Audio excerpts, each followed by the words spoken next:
नमस्कार, आप देख रहे हैं डीडी टुडे और मैं हूं आपके साथ ज्योति कनौजिया। आइए नजर डालते हैं खबर की ओर। भाजपा के अल्पसंख्यक मोर्चा के पक्ष में उत्तर प्रदेश के क्षेत्र अध्यक्ष जावेद मलिक का सहारनपुर में जोरदार स्वागत। खबर उत्तर प्रदेश के जनपद सहारनपुर से है, जहां भारतीय जनता पार्टी के अल्पसंख्यक मोर्चा के पक्ष में उत्तर प्रदेश के क्षेत्रीय अध्यक्ष बनाए गए जावेद मलिका का आज सहारनपुर में जोरदार स्वागत किया। दरअसल जावेद मलिक आज सहारनपुर दौरे पर थे, वहां उन्होंने पत्रकारों को संबोधित किया। जावेद मलिक ने कहा कि भारतीय जनता पार्टी की तरफ से उन्होंने विधानसभा चुनाव का सहारनपुर से आगाज कर दिया है। उन्होंने कहा कि अल्पसंख्यक समुदाय केंद्र व प्रदेश की बीजेपी सरकार की विकास की योजनाओं के चलते उन्हें जरूर वोट करेगा।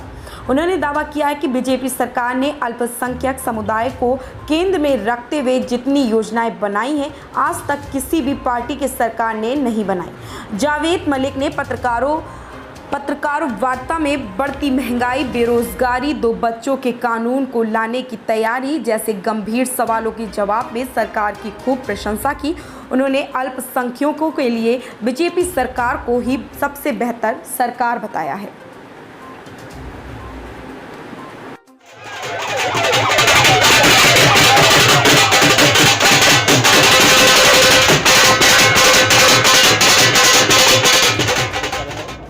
और हम तो इसको पहला ज़िला मानते हैं जहां से हम उत्तर प्रदेश चुनाव का आगाज़ कर रहे हैं। और रही बात अल्पसंख्यकों की, अल्पसंख्यक समुदाय की, केंद्र की और राज्य सरकार की जितनी योजनाएं हैं, हम उनको लेकर जनता के बीच में जाएंगे। अल्पसंख्यक समाज के लिए 2014 से पहले क्या था और 2014 के बाद अल्पसंख्यक समुदाय को क्या क्या योजनाओं का लाभ मिला है, वो सब हम लेकर जनता के बीच में जाएंगे। जनता को बताएंगे कि भारतीय जनता पार्टी ने, माननीय मोदी जी ने, माननीय योगी जी ने आपके लिए क्या क्या किया गया। हम अपने काम के बलबूते पर वोट मांगेंगे और हमें उम्मीद है उत्तर प्रदेश की जनता हमारे काम को देखते हुए, भारतीय जनता पार्टी के विकास को देखते हुए, विश्वास को देखते हुए पूरे उत्तर प्रदेश से 350 सीटें जिताकर भेजेगी। उसी के आगाज़ के लिए आज हम सहारनपुर के अंदर हैं।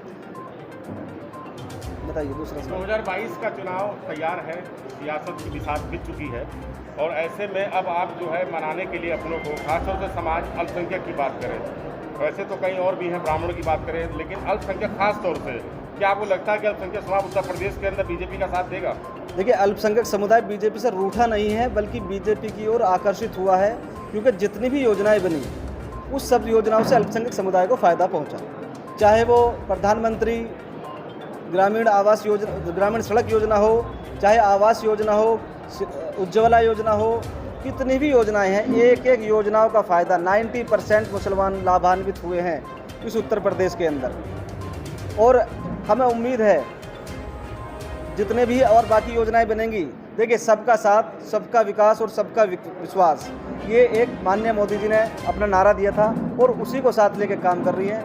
एक भी वंचित समाज का आदमी ऐसा नहीं बचेगा जिसको योजनाओं का लाभ नहीं मिलेगा। इस प्रकार से गैस और पेट्रोल के दाम बढ़ रहे हैं, अल्पसंख्यक समाज में निम्न वर्ग के लोग हैं, तो इसके बारे में क्या आपकी? अल्पसंख्यक समुदाय की आय भी बढ़ी है, ये भी आपको मानना पड़ेगा। पेट्रोल के दाम बढ़े हैं तो आय भी बढ़ी है, गैस के दाम बढ़े हैं तो आय भी बढ़ी है, तो उसे थोड़ा सा जनता के को भी थोड़ा देखना पड़ता है। देश के विकास के लिए, देश की उन्नति के लिए सब कुछ करना पड़ता है। जावेद जी, जनसंख्या की बात करें, अभी एक मुख्यमंत्री जी ने शुरू किया है जनसंख्या निरंतर किया जाना चाहिए, लेकिन उसका लगातार विरोध हो रहा है। सबसे बड़ा विरोध जहाँ पश्चिमी उत्तर प्रदेश में बैठे हुए हैं, बराबर दारूल है, दारूल देवबंद ने सबसे बड़ा विरोध कर दिया है। देखिए, कैसे देखते हैं आप? दारुल उलूम देवबंद ने, मुझे नहीं लगता उनको विरोध करना चाहिए, क्योंकि देश की जो जनसंख्या है वो लगातार बढ़ती जा रही है और देश पर एक भार पड़ता है जब जनसंख्या बढ़ती है। दारुल उलूम देवबंद को तो स्वागत करना चाहिए कि माननीय योगी जी ऐसा कानून लाए हैं या ऐसा कानून लाने की प्रक्रिया शुरू हो गई है कि 2 ही बच्चे हों, जिससे देश में तरक्की हो और उन बच्चों को सब चीज़ें मिल सके। आज आप देखते हो अल्पसंख्यक समुदाय की क्या हालत है, उन बच्चों की क्या हालत है जिसके 4 बच्चे हैं या 5 बच्चे हैं, छोटे घर हैं, आय का स्रोत कम है। तो हम तो चाहते हैं कि इसका स्वागत करना चाहिए दारुल उलूम देवबंद को। और दारुल उलूम देवबंद को तो शिक्षा के क्षेत्र में, जिसमें सभी चीज़ें, वहाँ जहाँ दीनी तालीम भी मिले, दुनियावी तालीम भी मिले, उन सब चीज़ों पर काम करना चाहिए।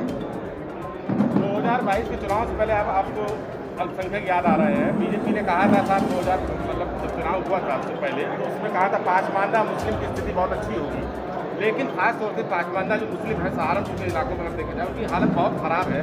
बहुत बदतर स्थिति में रहते हैं, ना हॉस्पिटल की सुविधा है, ना उनके पास एजुकेशन है, ना शिक्षा का माहौल है। तो मैं जानना चाहता हूँ इन 5 सालों के अंदर बीजेपी ने पासमानदा मुस्लिम को क्या दिया? हाँ, देखिए बीजेपी अब नहीं आई है मुसलमानों के बीच में। 2014 का जब चुनाव हुआ था, चुनाव जीत के भारतीय जनता पार्टी आई थी, तभी बीजेपी ने मुसलमानों को ध्यान में रखकर योजनाएं चलाई थी। पसमानदा मुसलमान ज़्यादातर कारीगर समाज है, उस कारीगर समाज के लिए कौशल विकास योजना चलाई। पहले जब कोई भी कारीगर होता था तो उसके पास कोई सर्टिफिकेट नहीं होता था, वो काम तो करता था लेकिन उसको कोई रिकॉग्नाइज करने वाला नहीं था कि आपने ये काम किया या आप इसका हुनर रखते हो। माननीय मोदी जी ने कौशल विकास की योजना चलाई। कौशल विकास की योजनाओं में सर्टिफिकेट दिया, जिस सर्टिफिकेट के बदौलत वो आज विदेशों में तक जाके अपनी नौकरी करते हैं और उन सब की स्थिति में सुधार हुआ है। आप आंकड़े उठा लीजिए, मैं आपको आंकड़े बता देता हूँ। आप कोई भी आंकड़ा उठा लो जिसमें मुसलमानों की आय भी बढ़ी है, कौशल विकास के द्वारा उनको काम भी मिला है। सब विकास की योजनाएं मुसलमानों को ध्यान में रखकर बनी गई है। मुसलमान अछूता नहीं है। जहाँ बैठे हैं यहाँ लकड़ी का बहुत बड़ा मार्केट है, जी। लकड़ी